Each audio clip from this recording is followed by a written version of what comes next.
Welcome back. Welcome back to Hamilton. One of the greatest things about Ontario is Physician Services Incorporated, a research enterprise. And I wanted to, with the encouragement of Jonathan and Samantha, say a few words, as is the responsible thing to do, about PSI, which has helped to support this visitation of our colleague from Sudbury and our colleague from Hamilton and our colleague from Toronto, to tell you a little bit about what this group does and talk about change and failure. There's a lot of passion I had about trying to introduce patient-centered research at CHR, and I found it very challenging. And I would say a few of us over the years did a lot of we failed. The profile of clinical research, particularly qualitative research, was just not that welcome. But I found that at PSI, it was definitely possible to make change. And so I just wanted to let you know, this is an Ontario-based funding agency. It is for physicians, apologetically, but unapologetically, even though people who are collaborating on team grants have many different disciplinary backgrounds. This is how it developed. And it's the way it is at the moment. So started in 1970, it is a registered charity, and there's lots and lots of money available. But the history, the history of PSI is that it started as an insurance fund for people in Ontario, and quickly became a funding agency. And in 1980, gave $68,000 to the Canadian National Institute of Blind. And there are a number of women and men who founded the granting agency. This is one of them. Mary McEwen. So the goal is to try and help the Ontario citizens have better health through research and education. And the idea is that it's going to be clinically relevant and focused on improving health with 3 different panels.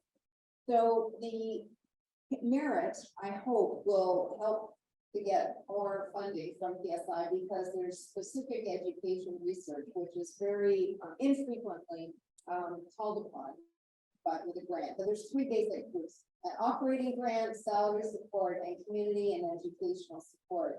And we'll go through all of these different types of grants. For the clinical research, is up to $250,000 per project. The medical education research, some of you will know about health systems research, likewise, it's all the same funding. That new investigator awards of $300,000, resident research is $30,000. And what I'd like to do, and I've got renewed interest today after meeting some of the folks here, is to create a medical student funding opportunity that's provincial, which I think would be super to do. And it's been my mission to introduce the amount of funding for all of these things, but diversify. So thanks for being here and having a conversation about the role of medical students who can get some support from an agency like this. Salary support is the Knowledge Translation Fellowship, which people here like Dr. Chen have, and PSI Mid-Career Knowledge Translation Fellowship, like Dr. Karen Burns actually has. Knowing that people are very vulnerable in the middle of their career, so this is a great opportunity. And then community and educational research is also key, acknowledging most patients are cared for outside academic centers, but in community centers. So lots of opportunity, and the only proviso is that the person who is the lead needs to be a CPSO licensed physician or someone supervised by another individual. So I just wanted to go over one peer review statistic, which is pretty important. PSI is mostly reviewed by Canadians. About half of the grants that come in are reviewed by Canadians, but 22% are international colleagues. And that's because our community is small, even though Ontario is quite a populous province. There's a lot of people know each other, and we try to minimize and manage as best we can conflicts of interest. If you submit a grant, miraculously, the median amount of time before you hear back is 4.5 months, which is pretty fast given it's the peer review process. 17 or 20% under 3 months, and 90th percentile in 6 months. So it's pretty fast as a cycle. And what is the success rate? People often ask me. It's shockingly high compared to a lot of agencies. at 30, 20, 21, 30 for healthcare research by physicians and communities, 37%. The resident research, 40%. So I'm hopeful medical students will be very similar. So this is a great source of funding.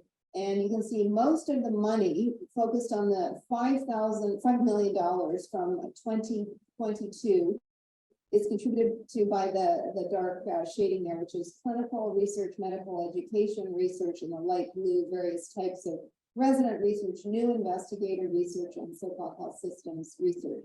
The visiting scholar program that today is representative of is a tiny fraction of the funding, and Jonathan and team have been most industrious and fabulous at sharing opportunities like this for our community. Now this is sort of on the radar as a great McMaster contributor. So how can you get involved aside from writing grants? Hopefully, there may be other visiting scholar programs like this one. There's an annual symposium. Lunch and learns are provided, and PSI is very much interested in outreach and not being a big bureaucratic national agency, shall we say. So it's very much for the people, by the people, and it's a great opportunity to fund great educational initiatives, but also research. And the heart and soul of it is Sam Moore here, who has done an incredible job reaching out to and responding to people in the Ontario community with questions and suggestions. Individuals like Teresa Chen have come and helped us try to get with the program with modern communication. And we're always trying to improve the scope and scale of admissible and high quality work that can be funded. So just be aware of it, everybody. And if you're wondering whether to apply, you can get in touch with Sam or speak with me, and I think you'll find it hopefully a good source of funding for any initiative that you might have. So just wanted to give a shout out and thank PSI for sponsoring this, and of course Jonathan for initiating the whole thing. Almost home free, and there's wine coming, so that's I'm gonna start. One of the things that we built into the budget for this event is to be intentional about promoting research. We want to talk about the parts around research and how the research enterprise impacts us. We've been talking about this for 4 years, and we really are grateful for the very flexible and thoughtful and ongoing support from PSI. Built into our structure, we run a research grant competition. So we take a portion of money that we could dedicate to the event. So you're only allowed to have like a small glass of wine so that we can actually support research initiatives. And I want to introduce the principal co-investigator. Her other co-investigator still has COVID, so apologies to Dr. Munn. But Dr. Enas El-Gahawi to come up and very briefly describe the work that she's going to initiate with this seed money from PSI. Thank you so much. I really appreciate receiving the grant. The whole team appreciates the grant. But the most exciting was the response from Marina Butros, who's the student who's actually doing a lot of the work for this grant, and she was accepted for health education science masters. She was extremely excited about this, like, we got it. And I feel the gratification of being her mentor and coach as well with Dr. Catherine Munn. And also, I just wanted to acknowledge Emma Bruce and Jillian Halliday, PhD students who have been such amazing contributors to this work. We're very excited for this work because it is an untapped area for well-being of physicians and healthcare providers. So I'm a neonatologist, and I'm quite focused on physician well-being, which expanded to learners' well-being, then expanded to faculty well-being in my new role as faculty well-being director. But then now expanded to well-being of everyone, because really, if you want to change the culture, you cannot care about one person in that culture and forget about the staff and the nurses and so on. So I'm also co-leading an NICU transformation project for everyone in the NICU. But what was, despite being immersed in the literature that relates to this, about 3 years ago, I attended a talk for this inspiring woman, Haley Harlock, who is actually a wife of a surgeon at McMaster. And she started to share her own stories, her own struggles, similar to what Laura had done beautifully earlier. And it opened my eyes to like, wow, partners are actually the invisible partners in healthcare. And nobody had paid attention to that before. My husband, who's not a physician, is equally actually contributing to my work in the hospital in other ways. The impact of our work on our partners, the impact of our partners on us and our work. My worst day ever at work, when things are not going well at home, when I know that my son is not taken care of. So this grant actually gives us the opportunity to continue the work that we have started. So we conducted a survey to understand and explore the impact of residency training on residents and their partners. This is going to be the second part, where we're going to do one-on-one interviews with the residents and the partners, and we're going to engage them in co-design of programming that is important and relevant and meaningful and actionable from their perspective.